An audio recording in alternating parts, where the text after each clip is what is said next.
ஹல்லேலூயா. இன்று 17வது நாள் உபவாச ஜெபத்திற்கு வந்திருக்கிற ஒவ்வொருவரையும் இயேசு கிறிஸ்துவின் இனிய நாமத்தினால் ஆசீர்வதிக்கிறோம். ஆமென். இன்னைக்கு எந்த புக்கு பார்க்க போகிறோம்? 2 தெசலோனிக்கேயர் இல்லையா? நேற்று 1 தெசலோனிக்கேயர் பார்த்தோம். பவுல் இந்த புக்கை எழுதினவர் யார்? அப்போஸ்தலனாகிய பவுல். சரியா? ஏன் குறிப்பிட்ட கால சில மாத இடைவெளிகளிலேயே அவர் இந்த நிருபத்தை தெசலோனிக்கே பட்டணத்துக்கு எழுதுகிறாரு. ஏன் அப்படி எழுதுகிறாரு குறுகின மாதத்துக்குள்ளேயே அப்படின்னு பார்க்க போகிறோம். இந்த நிருபத்தில் முதல்ல யாசோன் வீட்டில் தங்கி இருந்தார். அடுத்து என்ன நடந்தது? அங்கே இருந்து என்ன பண்ணிட்டாங்க? அங்கே சுவிசேஷம் சொல்ல விடாமல் அவரை தடுத்து பெரையா பட்டணத்துக்கு கொண்டு தள்ளி விட்டாங்க. அடுத்து என்ன பண்ணினாங்க? அங்கேயும் சொல்கிறீங்களான்னு சொல்லிவிட்டு அத்தனை பட்டணத்துக்கு கொண்டு அனுப்பி பத்திரமா விட்டாங்க. அங்கேயும் பிறகு பிரச்சனை வரல. அத்தனை பட்டணத்தில் இருந்து நிம்மதியாக தான் ஊழியம் செய்தார். ஆனால் அங்கேயும் சில பிரச்சனைகள் வரதான் செஞ்சது. முடித்து விட்டு கொரிந்து பட்டணத்துக்கு ஊழியத்திற்காக போய்விட்டார். அவர் இயேசு கிறிஸ்துவை பற்றி சொன்ன உண்மையான சுவிசேஷம் தெசலோனிக்கே பட்டண சபை மக்களுக்குள்ள நல்ல விசுவாசத்தை பெருக்கி தான் இருந்தது. இவரை வேணால் விரட்டி விட்டுருக்கலாம், சுவிசேஷம் சொல்ல விடாமல் விரட்டி விட்டுருக்கலாம். ஆனால் அங்கே திருச்சபை உருவாகி பவுலை விரட்டி விட்டாலும் திருச்சபையில் இருந்த சபை மக்களுக்குள்ள அவர்களுக்குள் இருந்த விசுவாசத்தை என்ன செய்ய முடியல? அசைக்க முடியல.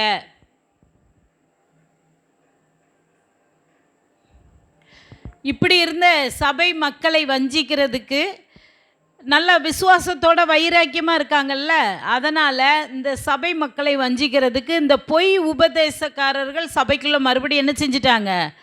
நுழைஞ்சிட்டாங்க. அந்த 1வது கடிதம் எழுதினதுக்கப்புறம் திருப்பி உள்ளே நுழையிறாங்க. நுழைஞ்சி மக்களை ஓநாய் போல வஞ்சிக்கும்படிக்கு முற்பட்டு பவுல் இந்த மக்களுக்கு கடிதம் எழுதினான் என்று பொய் சொல்லி பவுலை போல பொல்லாதவர்களே கடிதம் எழுதி அவர்களை பல குழப்பங்களுக்கு ஆளாக்கி விட்டார்கள். அவர் என்ன பண்ணுறாரு?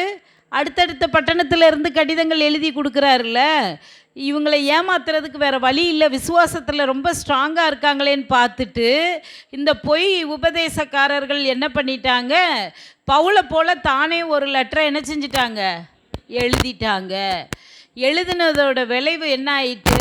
பவுல் தான் எழுதியிருக்காருன்னா நம்புவாங்களா நம்ப மாட்டாங்களா? நம்பினதோட விளைவு என்ன ஆயிடுச்சுன்னா, அவர் சொல்லிட்டு போன உபதேசத்துக்கு ஆப்போசிட்டாக சொன்னோன்னா பவுல் தானே இப்படி சொல்லி விட்டுருக்காருன்னு சொல்லிட்டு பொய் உபதேசங்களை மனசில் வாங்கினதுனால பல குழப்பங்களுக்கு ஆளாயிட்டாங்க.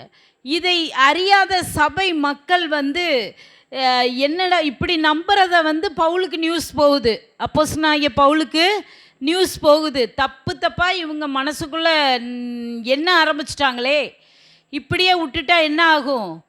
தவறுதலாக போய் முடிஞ்சிரும் அப்படின்னு சொல்லிட்டு அது மெயினாக என்னென்னா கிறிஸ்துவின் 2ஆம் வருகையை குறித்து தவறான உபதேசங்களை புகுத்தி விட்டார்கள்.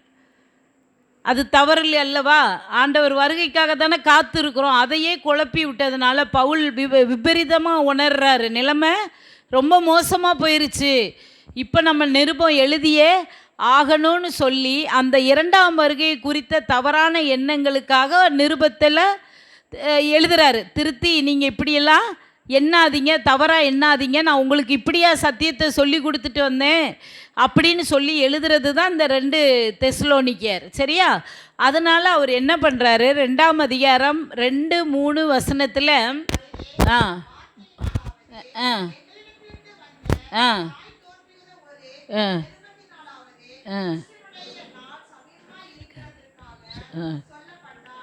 உடனே நான் சொல்கிறேன்.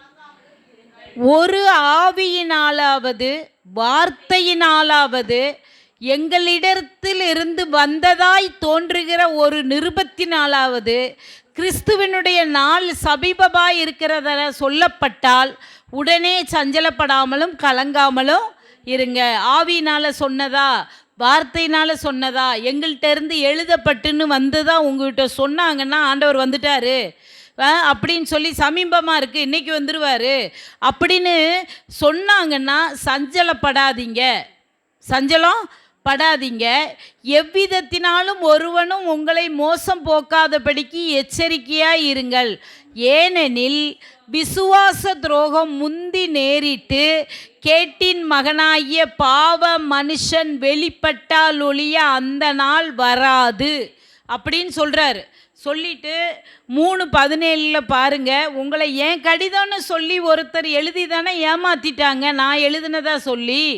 பவுலாகிய நான் என் கையெழுத்தாலே உங்களை வாழ்த்துகிறேன், நிருபங்கள் தோறும் இதுவே உங்களுக்கு அடையாளம் என்று எழுதுகிறேன். என் கையெழுத்து தான் இனிமேல் ஒவ்வொரு நிருபத்துக்கும் நான் கைப்பட எழுதின கடிதம் தான் உங்களுக்கு அடையாளம். அதை வாங்கி நீங்கள் பாருங்கள்.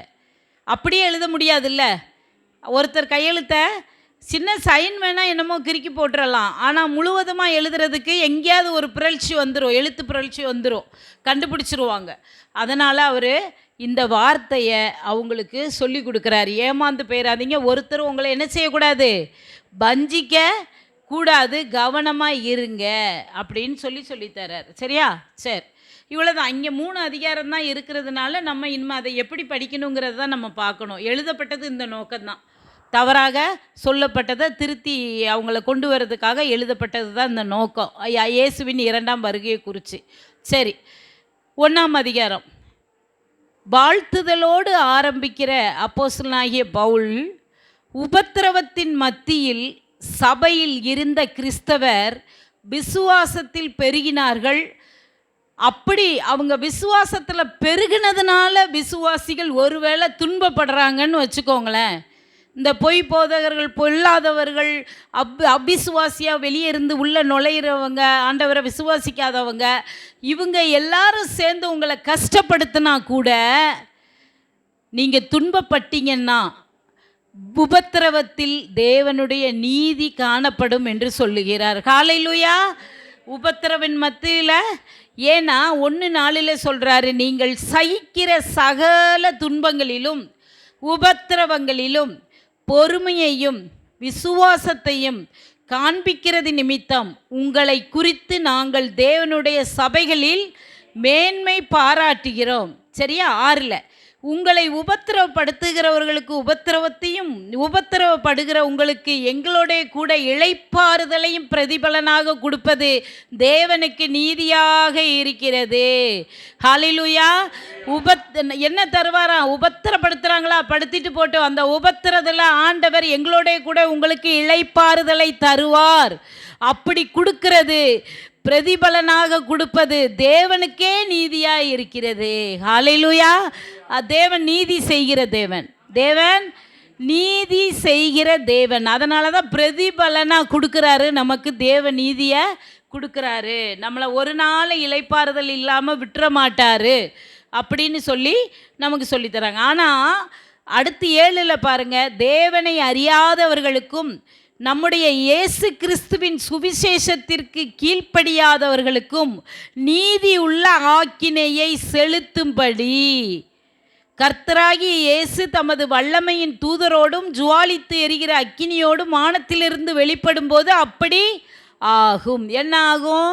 சுவிசேஷத்தை ஏற்றுக்கிடாதவங்களுக்கு ஆக்கினை வருமா, நீதி உள்ள ஆக்கினை வருமா? அறியாதவர்களுக்கும் வரும்னு போட்டிருக்கு. தேவனை அறியாதவர்களுக்கு வருமா? ஆண்டவரை ஏற்றுக்கிட்டு கீழ்ப்படியாமல் இருப்பாங்க, அப்படித்தானே? சுவிசேஷத்திற்கு கீழ்ப்படியாமல் இருக்கிறவர்கள் மேலேயும் ஆக்கினை வரும். யோசித்து பாருங்க. அப்போ அறியாத இருக்கிற ஜனங்களை யோசித்து பாருங்க. அதனால தான் சுவிசேஷம் போய் சொல்லுங்கன்னு சொல்கிறது. நம்ம வீட்டிலே ரட்சிப்பு இல்லைன்னா தேவனை அறியாதவர்களுக்கு நீதியுள்ள ஆக்கினை வரும். ஆண்டவர் வரும்பொழுது இப்படி தூதரோடும் ஜுவாலிக்கிற அக்கினியோடும் வானத்திலிருந்து வெளிப்படும்போது இது நடக்கும்னு சொல்லப்படுதுன்னா அந்த ஜனங்களை நம்ம விட்டுடலாமா? தேவனை அறியாத ஜனங்களை விட்டுடலாமா? விடக்கூடாது. இதுக்கு தான் சுவிசேஷம் சொல்கிறார் ஆண்டவர். அவங்க மேலே நீதி உள்ள ஆக்கினை வருமா? நமக்கு தேவனுடைய நீதியே வருதான் ஆண்டவரை ஏற்றுக்கிட்டு உபத்திரவம் அனுபவிச்சோன்னா. அறியாதவங்களுக்கு நீதி உள்ள ஆக்கினை. அது மட்டுமல்ல, தேவனை அறிந்து கொண்டு கீழ்ப்படியாமல், சுவிசேஷத்திற்கு கீழ்ப்படியாமல் இருக்கிறவர்கள் மேலும் நீதி உள்ள ஆக்கினை வரும். இது யாருக்கு எச்சரிப்புனா, ஆலயத்துக்குள்ளே வந்து உட்காந்துக்கிட்டு தேவனுடைய வார்த்தையை கேட்டுட்டு அவருடைய வார்த்தை வசனத்திற்கு கீழ்ப்படியாமல் அகென்ஸ்டாக போய் நடந்துக்கிட்டு இருக்கிறவங்களுக்கு நீதி உள்ள ஆக்கினை, எச்சரிப்பு. அல்லேலூயா. பயம் இருக்கணுங்க. தேவன் அன்புள்ள தேவன் தான். அவருக்கும் ஒரு பக்கம் இருக்குது, அவர் எரிச்சல் உள்ள தேவனாகவும் இருக்கார். அல்லேலூயா. அந்த எரிச்சல் ஏன் வருது தெரியுமா? மூல மொழியில் பார்த்தா அவர் நம்ம மேலே பொசசிவாக இருக்காராம். நம்ம மேலே பொசசிவ்.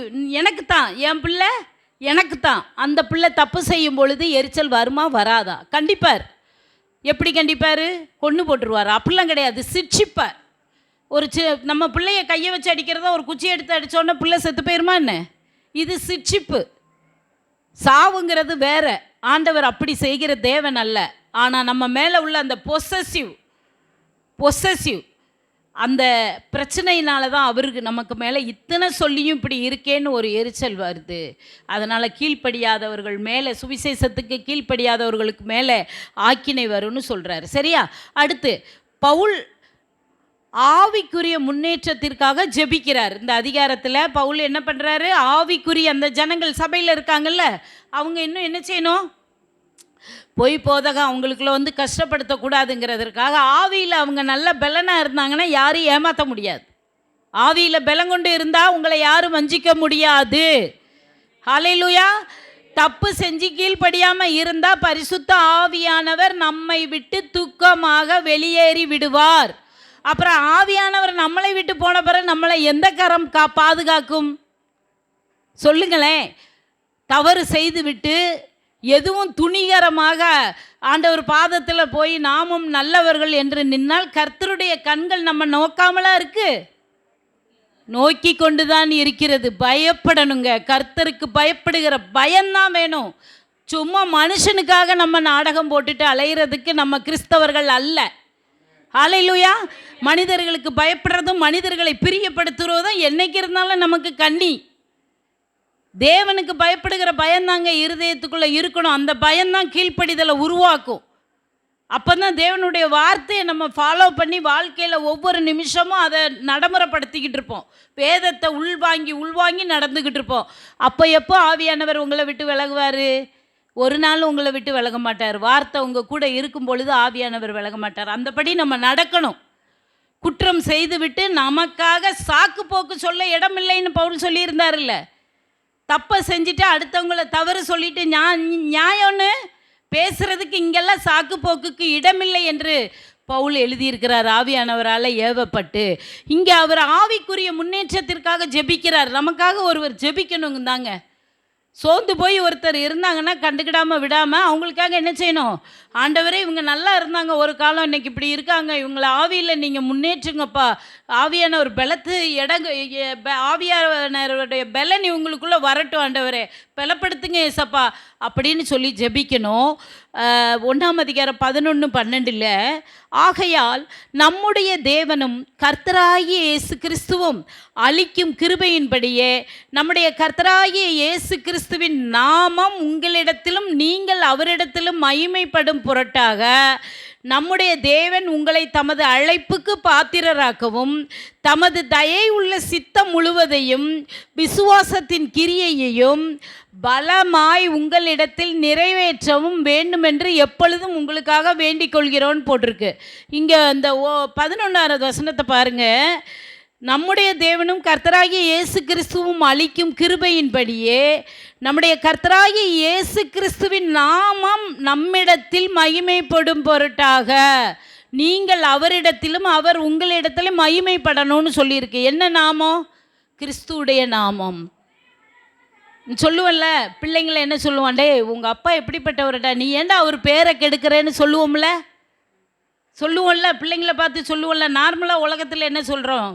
அவர் இருந்த இடம் தெரியலையேடா, நீ உங்கள் அப்பா பேரை போய் கெடுத்துக்கிட்டு இருக்க. பேர் நாமம் இல்லையா? இங்கே அதை தான் சொல்லப்பட்டிருக்கு. கர்த்தராகிய இயேசு கிறிஸ்துவின் நாமம் உங்களிடத்தில் மகிமைப்படணும். அப்பந்தான் நீங்களும் அவரிடத்தில் மகிமைப்பட முடியும். பண்டைய காலத்தில் கலாச்சாரத்தின்படி ஒரு நபரின் பெயர் அந்த நபரை உன்னதப்படுத்துமா, மேன்மைப்படுத்துமா. ஒரு நபரின் பெயர் அந்த காலத்தில் பண்டைய கால கலாச்சாரத்தின்படி ஒருத்தருக்கு பேர் வைக்கிறாங்கன்னா அந்த பேர் அந்த மனுஷனை மேன்மைப்படுத்துமா. ஆதியாகமம் 48:16 ஒரு நிமிஷம் எடுத்து பாருங்க. என் பேரும் என் பிதாக்களாகிய ஆபிரகாம் ஈசாக்கு என்பவர்களின் பேரும் இவர்களுக்கு இடப்பட கடவது. பேர் விட சொல்கிறதுக்கு இங்கே சொல்லி கொடுக்குறாரு. யாக்கோபு என்ன சொல்லி கொடுத்துட்ருக்காரு? யோசேப்புக்கிட்ட சொல்லிகிட்டு இருக்காரு, என் பிதாக்கள் முற்பிதாக்கள் ஆபிரகாம் ஈசாக்கு என்னுடைய பெயர், இந்த பேர் அந்த பிள்ளைகளுக்கு இடு, பழுகி பெருகுவார்களாக. ஹல்லேலூயா. பேர் விடுறதுலையும் பார்த்து விடணும். சும்மா இஷ்டத்துக்கு வாயில் வந்ததுன்னு வைக்கக்கூடாது. வேதத்தில் அந்த பேரை எடுத்து பார்த்து அந்த பேருக்கு மூல மொழியில் என்ன அர்த்தம்னு பார்த்துட்டு வைக்கணும். அப்படித்தானே? அங்கே நாபால்னு ஒருத்தர் இருந்தான், அவன் பேரை போலவே அவன் பைத்தியக்காரனாக இருக்கிறானேன்னு வேதம் சொல்லுது. அப்போ யோசித்து பாருங்க. அதனால் நான் என்ன சொல்கிறேன், இங்கேயும் கிறிஸ்துவுடைய நாமத்திற்கு மகிமைப்படும்படியாக அப்படின்னு சொன்னால், அவரோட நாம மகிமைப்படும்படியாக நான் செயல்பட்டேன்னா கிறிஸ்துவே மகிமைப்படுகிறார். ஹல்லேலூயா, ஹல்லேலூயா. அப்போ அந்த காலத்தில் ஒரு மனுஷனுக்கு பேர் வச்சா அந்த மனுஷனே உன்னதப்படுகிறானா, மேன்மைப்படுகிறானா. கிறிஸ்தவர்கள் பார்த்து பேர் வைக்கணும். ஹல்லேலூயா. அப்போ அந்த கிறிஸ்துவுக்கே நம்ம மகிமையை கொண்டு வரணும். இதை கலாத்தியர் 3:17 கூட ஒரு நிமிஷம் எடுத்து பார்க்கலாம். அந்த நாம மகிமைப்படுறது 3:17. ஆதலால் நான் சொல்லுகிறது என்னவெனில், கிறிஸ்துவை முன்னிட்டு தேவனால் உறுதி பண்ணப்பட்ட உடன்படிக்கையை,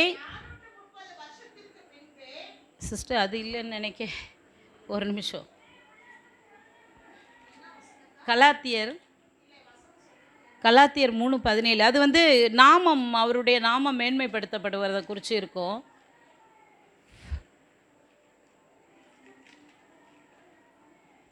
ஒரே ஒரு நிமிஷம்.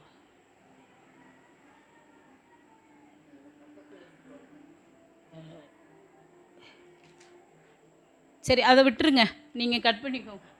சரி, கொண்டு விடுவேன். நாமம் நான் அதுக்கப்புறம் வேணாம், முடிவில் கடைசியில் எடுத்து சொல்கிறேன்.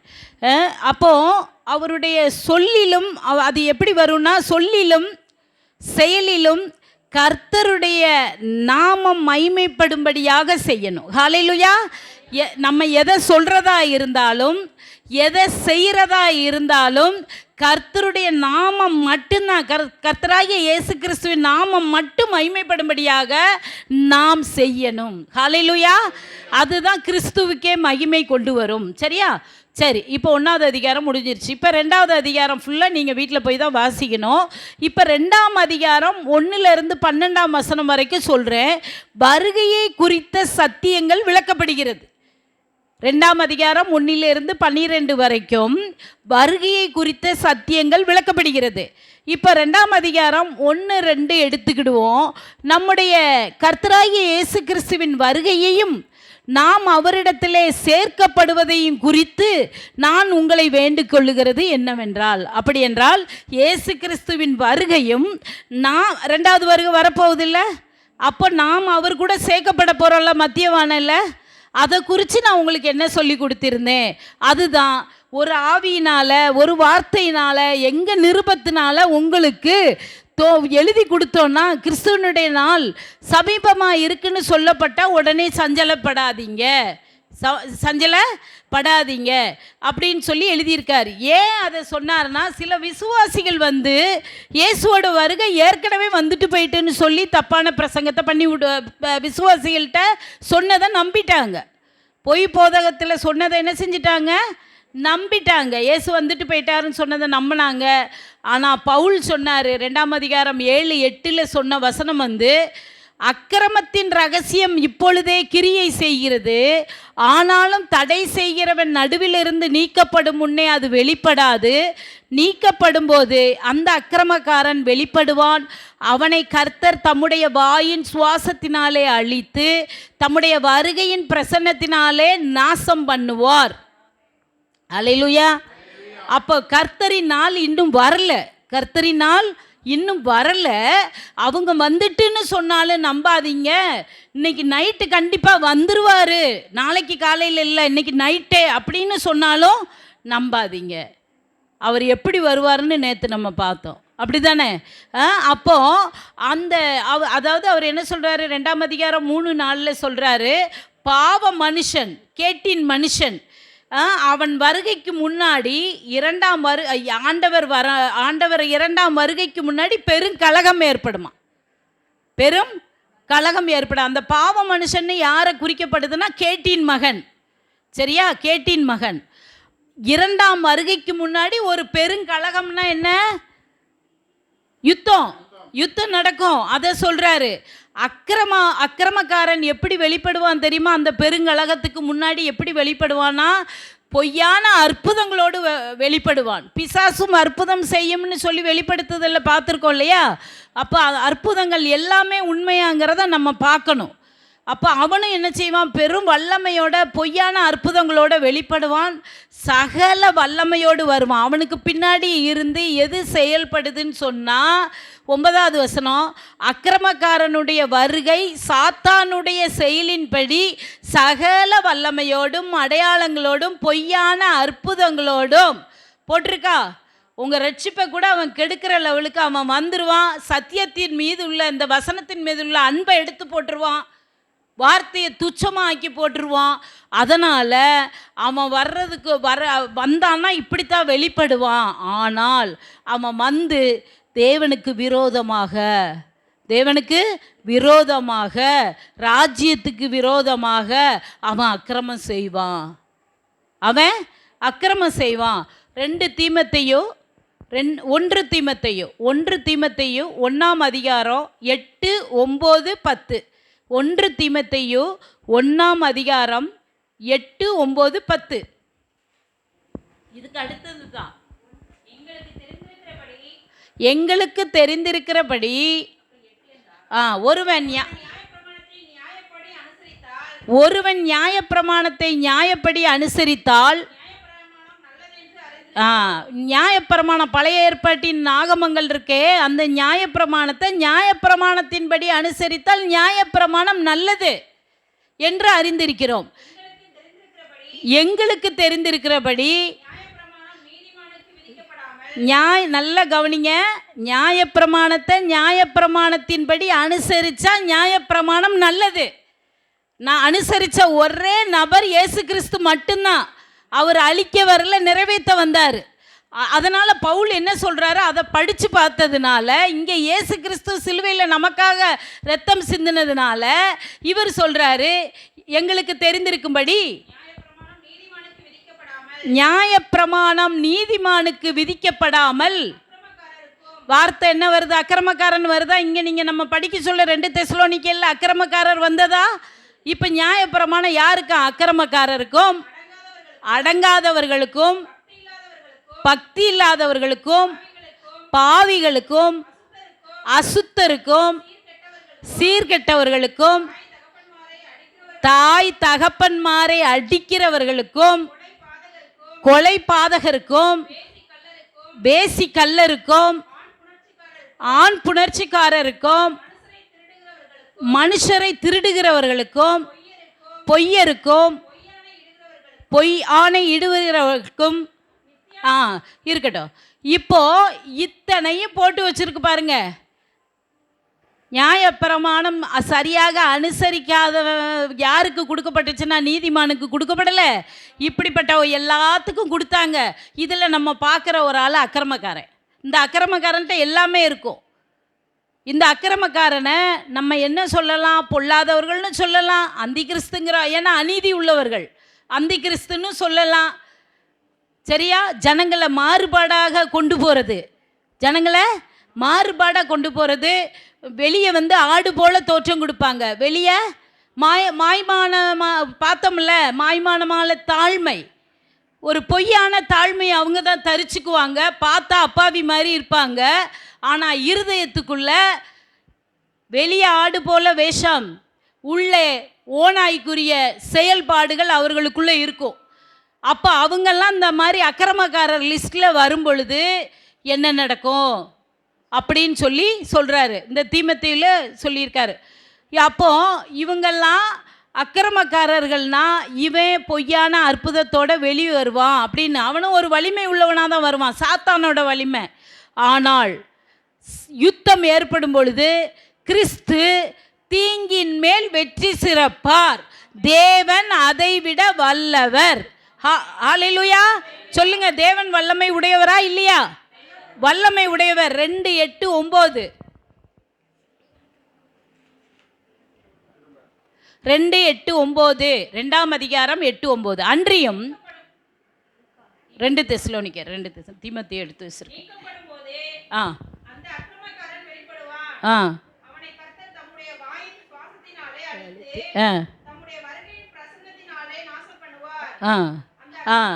அப்போ நாசம் பண்ணுவார். அப்போ ஆண்டவர் வெற்றி சிறப்பாரா? பெருங்கலகத்தில் அந்த யுத்தத்தில் ஆண்டவர் என்ன செய்வார்? அந்த அக்கிரமக்காரனை அழித்து போட்டு விடுவார். தன் சுவாசத்தினாலே அழிச்சு போட்டுருவாராம். ஹல்லேலூயா. வேற ஏதாவது தேவைப்பட்டுச்சா அழிக்கிறதுக்கு? மோசமான அக்கிரமக்காரனை அழிக்கிறதுக்கு ஆண்டவர் தன் சுவாசத்தினாலே தீர்த்து போட்டார். ஹல்லேலூயா. நம்ம ஆண்டவர் எப்படிப்பட்டவர்? அவன் சாத்தானோட வல்லமையை கொண்டுக்கிட்டு வந்தான். ஆண்டவர் அவர் வல்லமை உலகத்துக்கே பெரிய வல்லமை. ஹல்லேலூயா. அப்போ நம்ம வந்து அந்த பெருங்கலகத்துக்கு யுத்தத்துக்காக கவலைப்பட வேண்டிய அவசியம் இல்லை. சரியா? அடுத்து வந்து சத்தியத்தின் மேலே உள்ள அன்பை எடுத்து போட வச்சுருவான். இந்த வசனத்தை நம்புகிறோம்ல, இது மேலே அன்பு இல்லாமல் ஆக்கி விட்டுருவான். இந்த பொய்யான வார்த்தைகள் வந்து சொல்லி கொடுக்கும் பொழுது சத்தியத்தின் மேலே உள்ள அன்பை எடுத்து போட வைக்கிறதுனால ஆண்டவர் சொல்லுகிறார், சத்தியத்தை நம்புவது முக்கியம். சத்தியத்தை நம்புவது முக்கியம். 2ஆம் அதிகாரம் 13வது வசனம், கர்த்தருக்கு பிரியமான சகோதரரே, நீங்கள் ஆவியினாலே பரிசுத்தமாக்கப்படுகிறதுனாலும். எதனால் பரிசுத்தமாக்கப்படுவோமா? ஆவியினாலே பரிசுத்தமாக்கப்படுதல், சத்தியத்தை விசுவாசிக்கிறதுனாலும். வசனத்தை என்ன செய்யணுமா? நல்லா விசுவாசிக்கணும். சரியா? அதனால தான் நமக்கு ரட்சிப்பு கிடைக்குது. ஆதி முதன் தேவன் உங்களை தெரிந்து கொண்டபடினால என்ன சொன்னோம்? தேவன் ஆதியிலே நம்மளை, இன்னைக்கு தான் தாய் வகுத்தில் வந்தோம், ஆனால் ஆதியிலே தேவன் நம்மளை என்ன செஞ்சிருக்காரு? தெரிந்து கொண்டிருக்காரு. தெரிந்து கொண்டபடியினாலே நாங்கள் உங்களை குறித்து எப்பொழுதும் தேவனுக்கு நன்றி செலுத்துகிறோம், சோஸ்திரம் பண்ணுறோன்னு சொல்லியிருக்கார். அப்போ இதிலிருந்து நமக்கு என்ன தெரியுது? சத்தியத்தை நம்புகிறவர்களுக்கு ஆக்கினை கிடையாது, ஆசீர்வாதம். அதுதான் நமக்கு ரொம்ப முக்கியம். சரியா? அப்படின்னா நீங்கள் சத்தியத்தை எந்த அளவுக்கு நம்புறீங்களோ விசுவாசிகளான நம்மை ஆண்டவர் மகிமைப்படுத்துவார். ஹல்லேலூயா. ஏன்னா வேதத்தை பொறுத்த வரைக்கும் ஆதியிலிருந்து வெளிப்படுத்துதல் வரைக்கும் நீங்கள் படித்து பாருங்கள். யாரும் விசுவாசம் இல்லாமல் ரட்சிக்கப்பட்டிருக்காங்களா? வேதத்தில் யாராவது விசுவாசம் இல்லாமல் ரட்சிக்கப்பட்டிருக்காங்களா? நம்மளும் ஆண்டவரை விசுவாசித்து தானே ரட்சிக்கப்பட்டிருக்கோம். அப்போ இன்னொன்று கேட்குறேன், சுவிசேஷத்தையும் யாரும் அறிவிக்காமல் தெரிந்தெடுக்கப்பட்டவர்களும் வேதத்தில் கிடையாது. அதாவது நான் என்ன சொல்கிறேன், ஆதியிலே நம்மளை தெரிந்து கொண்டவர்னு போட்டிருக்கா இல்லையா? அப்போ நமக்கு வேலை என்ன? சுவிசேஷம் சொல்கிற வேலைக்கு தான் நம்மளை தெரிந்தெடுத்தாருன்னு இங்கே வசனம் சொல்லுது. யார் சுவிசேஷம் சொல்கிறோம்? நம்ம சபைக்கு ஆண்டவர் ஒரு எச்சரிப்பு கொடுக்குறார். நிர்விசாரணமாக வந்து உக்காந்துட்டு போகிறோங்கிறது ஆண்டவருக்கு தெரியுது. வந்துட்டு உக்காந்துட்டு வேதத்தை கேட்டுட்டு போகிறோம். அதனால் யாருக்கு பலன் என்ன? வேதத்தை வார்த்தைகளை வாங்கி மண்ணுக்குள்ளே புதைச்சி வச்சுட்டா தேவன் வரும்பொழுது, ஆண்டவர் வரும்பொழுது அதை வாங்கி யார் கையில் கொடுத்துட்டு போவார்? 1 2 ஆக்கணும்ல, வார்த்தையை பெருக்கணும்ல. அப்போ நம்ம என்ன செய்கிறோம்? வேதத்தில் விசுவாசிக்காமல் யாரும் ரட்சிக்கப்படலை, நம்மளும் விசுவாசிக்காமல் ரட்சிக்கப்படலை. வேதத்தில் தெரிந்து கொள்ளப்பட்டவர்கள் சுவிசேஷம் சொல்லாமல் இருந்ததில்லைன்னு போட்டிருக்கு. தெரிந்து கொள்ள. அப்போ ஆதியிலே நம்மளை 13 போட்டிருக்கு, ஆதி முதல் தேவன் உங்களை தெரிந்து கொண்டபடியினாலே சத்தியத்தை விசுவாசிக்கிறதுனாலும் ரட்சிப்படையும்படிக்கு. அப்போ ஆதியிலே ஆதியாகமத்துக்கு முன்னாடியே ஆண்டவர் யார் வயிற்றில் பிறக்கணும், எப்படி வளரணும், எந்த ஸ்டேஜில் இவங்களை நான் கையில் எடுத்து பயன்படுத்தணும், இவங்க எந்த காலத்தில் எனக்கு ஊழியம் செய்வாங்க, அது வரைக்கும் ஓடுற ஓட்டமாகவே இருக்கட்டும், அந்த நாளில் நான் பிடிச்ச ஆவியானவரால் வழி நடத்தி பரிசுத்தமாக்கி நம்மளை ஊழியத்துக்குள்ளே கொண்டு வந்து நடத்துகிறாருங்க. அப்போ நம்மளை தெரிஞ்சுக்கிட்டு இருக்காரு. நான் வேதத்தில் விசுவாசிக்காமல் யாரும் ரட்சிக்கப்படலை, வேதத்தில் சுவிசேஷம் சொல்லாமல் யாரும் தெரிந்து கொள்ளப்படவும் இல்லை. அதே போல் இதையும் நம்ம எடுத்துக்கிடணும்ல. விசுவாசிக்காமல் விசுவாசிக்காமல் நம்ம ரட்சிக்கப்படலைங்கிறதுல உறுதியாக இருக்கோன்னா, நான் தெரிந்து கொள்ளப்பட்டது நிமித்தம் நான் சுவிசேஷம் சொல்கிறதுக்கும் தெரிந்து கொள்ளப்பட்டது தானே, சொல்லி ஆகணும்னு அர்த்தம். வேதம் அதை தான் 2:13 நமக்கு சொல்லி தருது. ஹல்லேலூயா. அப்போ ஏன்னா ஒருத்தங்க சாட்சி சொல்ல வராங்கன்னா கூட அவங்க சத்தியத்தை தான் பிரசங்கிக்கிறாங்க. ஹல்லேலூயா. நம்மளுடைய சாட்சி ஒருத்தரை உயிர்ப்பிக்கிற மாதிரி இருக்கணும். சாட்சிகள்லாம் சும்மா சாதாரணமாலாம் சொல்லக்கூடாது. நம்ம வாழ்க்கையில் ஆண்டவர் சாட்சியை நல்லா நடத்தணும். நீங்கள் சொல்கிற சாட்சி ஒருத்தர் உயிரை உயிர்ப்பிச்சு எடுக்கணும், ஆவியை உயிர்ப்பிக்கணும். அப்போ நீங்கள் என்ன பண்ணுறீங்க, அப்படி சொல்லி ஒரு ஆவி உயிர்ப்பிக்கப்படுது அப்படின்னு சொன்னால் சத்தியத்தை பிரசங்கிக்கிறீங்கன்னு அர்த்தம். ஹல்லேலூயா. ஞாபகம் வச்சு, அதனால தான் நம்ம சாட்சி சொல்கிறத நல்ல தெளிவாக நல்லா சொல்லணும்னு நம்ம சொல்கிறது அதுதான். உண்மையை தானே சொல்ல போகிறோம், அதனால் சத்தியத்தை அழகாக உண்மையாக சொல்லணும். சரியா? சரி, 3ஆம் அதிகாரம்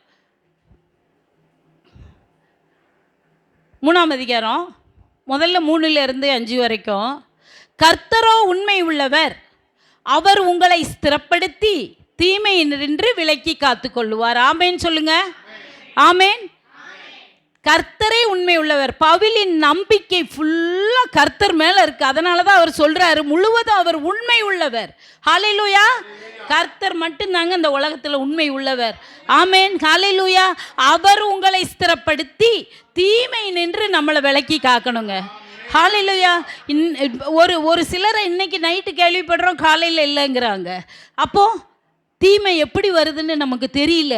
அதனால் ஆண்டவர் தீமையை நின்று நம்மளை விலக்கி காத்து கொள்ளுவார். அறிக்கையிடணும், ஆண்டவரே நீங்கள் என்ன தீமையிலேருந்து, எல்லா தீமையிலேருந்து விலக்கி காத்துக்கோங்கப்பா. ஹல்லேலூயா. விசுவாசிக்கிறவங்க மட்டும்தான் அதுக்கு ஆமேன்னு சொல்ல முடியும், அல்லேலூயா சொல்ல முடியும். ஹல்லேலூயா. ஆண்டவரை நம்பினவங்க மட்டும்தான் அந்த வார்த்தையை சொல்ல முடியும். சரியா? இப்போ அவர் சொல்கிறார், நான் கட்டளையிடுகிறவர்களை நீங்கள் செய்து வருகிறீர்கள் என்றும் இனிமேலும் செய்வீர்கள் என்றும் உங்களை குறித்து கர்த்தருக்குள் நம்பிக்கையாக இருக்கிறோம் அப்படின்னு சொல்கிறார். அப்புறம் 3ஆம் அதிகாரம் 6லிருந்து 16 வரைக்கும் பவுல் சோம்பேறித்தனத்திற்கு எதிராக எச்சரிக்கிறார்.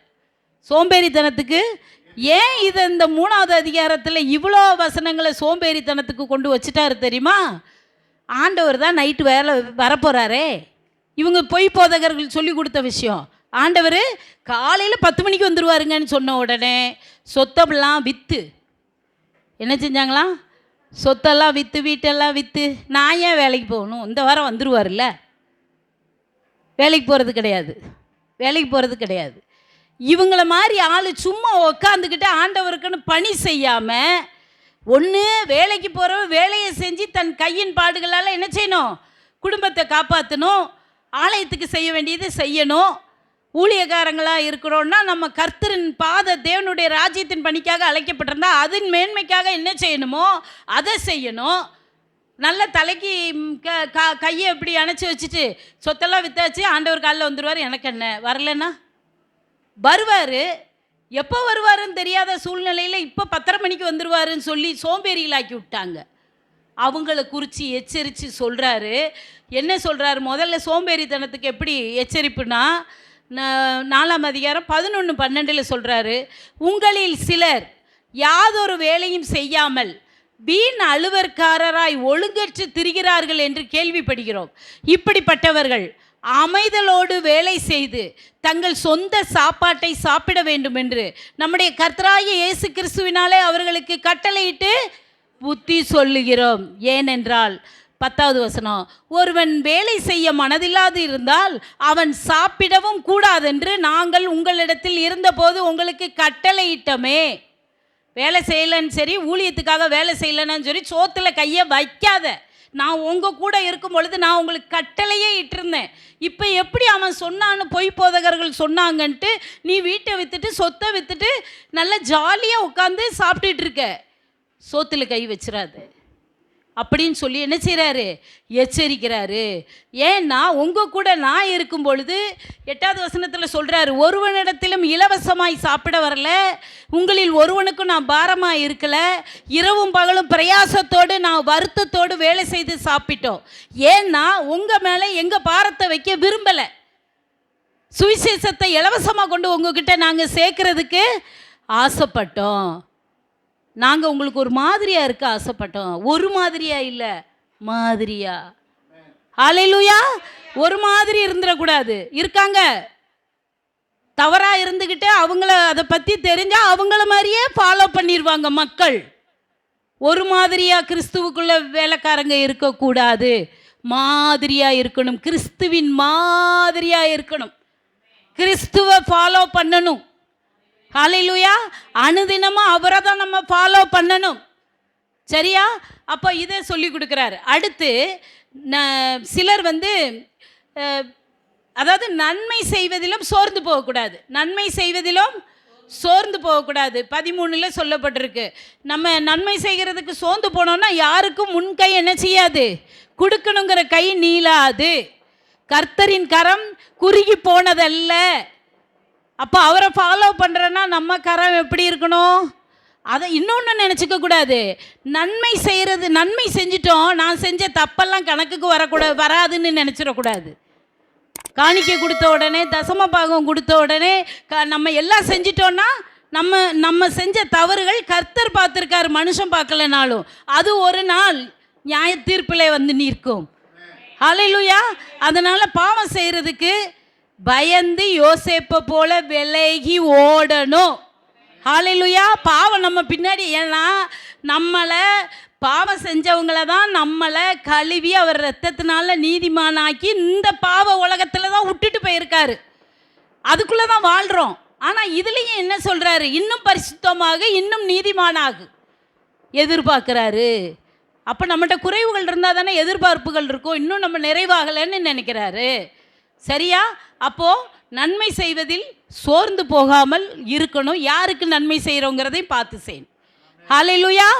சரி, அடுத்து இந்த கீழ்ப்படியாமல் 14 சொல்கிறார், இந்த நிருபத்தில் சொல்லிய இங்கே வசனத்துக்கு ஒருவன் கீழ்ப்படியாமல் போனால் அவனை குறித்து கொண்டு அவன் வெட்கப்படும்படிக்கு அவனுடைய களவாதிருங்கள்.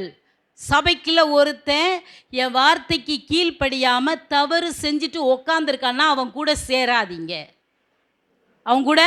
அவனை குறித்து வச்சுக்கோங்க. இவன் இப்படியாப்பட்ட ஆளுன்னு குறித்து வச்சுக்கோங்க. அவன் கூட மற்ற எதுலேயும் கலந்துக்காதீங்க.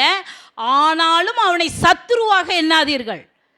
அவனை சத்துருவாக எண்ணாதீங்க. சகோதரனாக எண்ணி புத்தி சொல்லுங்க. அவ்வளோதான். அவனோட கலந்துக்கிடாதீங்க. எந்த சம்பாஷணையும் வச்சுக்காதீங்க. சத்ருவை பார்த்துட்டு பார்க்காத மாதிரி போகிறதுக்கு புத்தி சொல்லிட்டு போங்க. அந்த புத்தியும் அவன் கேட்கலன்னா நம்ம குனிஞ்சு போயிட வேண்டியதோ, வேறு வழி இல்லை அப்படின்னு சொல்கிறாரு. கீழ்ப்படியாத நபரை விட்டு விலகுகள்னு. அப்போது அவர் வருகிறார் என்றால் தேவனுடைய வருகை சமீபந்தான். 2வது வருகை வரப்போகிறது. அவர் வருகிறார் என்றால் தேவனுடைய ராஜ்யத்திற்கு அடுத்த வேலைகளை நான் இன்னைக்கு இந்த குட்டி பரலோகத்தில் இருந்து செய்யணும். இப்படி செய்ய நடப்பிப்பவர்களை தான் ஆண்டவர் என்ன சொல்கிறார், பவுல் என்ன சொல்கிறாரு, சுட்டி காட்டி, இந்த வேலையை செய்கிறவங்களை தான் சுட்டி காட்டி ஆசீர்வதிக்கப்படுவாங்கன்னு சொல்கிறாரு. இந்த வேலையை செய்யாமல் இருந்தாங்கன்னா சாப்பாட்டில் கூட கை வைக்காதீங்க. ஆமென். அவர் நல்ல அழகாக எழுதிட்டாரு. மாதிரியாக இருங்க, நான் கிறிஸ்துவ மாதிரியாக இருக்கிறேன், நீங்களும் அப்படியே இருங்க அப்படின்னு சொல்லி இந்த கடிந்து கொண்டு இந்த நிருபத்தை என்ன செய்கிறாரு, பொய் போதகத்துக்கு விலகி இருங்க, சத்தியத்தின்படி உங்களுக்கு போதிச்சிருக்கோம், அதை விட்டு விலகாதீர்கள். தேவனுடைய வருகைக்காக வருகிற நாள் வரைக்கும் அந்த பணியை நம்ம நல்லபடியாக செய்வோம், உண்மையும் உத்தமமா அப்படின்னு சொல்லி எழுதி இந்த நிருபத்தை முடிக்கிறாரு. நம்மளும் அவருடைய வேலையில் ஜாக்கிரதையாக உண்மையாக இருந்து ஊழியம் செய்யணும். ஹல்லேலூயா, ஹல்லேலூயா. கர்த்தர் தாமே இன்று வந்திருக்கிற ஒவ்வொருவரையும் ஆசீர்வதிப்பாராக.